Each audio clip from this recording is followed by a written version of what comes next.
இயேசுவுக்கே ஸ்தோத்திரம். 28 ஜூன் ஏசப்பா நமக்கு இன்னைக்கு கொடுக்குற வசனம்னா, தீங்கின் காலத்திலும் நெருக்கத்தின் காலத்திலும் உனக்காக நான் சத்துருவுக்கு எதிர்ப்பட்டு உனக்கு சகாயம் செய்வேன் என்று மெய்யாகவே சொல்கிறேன். எரேமியா 15:11.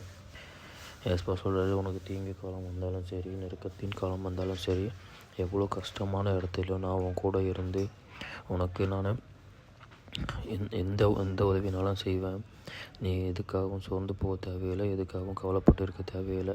நீ போகும்போது வரும்போது நான் உன் கூடயே இருந்து நெருக்க காலமாக இருந்தாலும் சரி, இக்கட்டான சுச்சுவேஷன் வந்தாலும் சரி, நம்மளோட கூட இருந்து நமக்கு சகாயம் செய்வார்.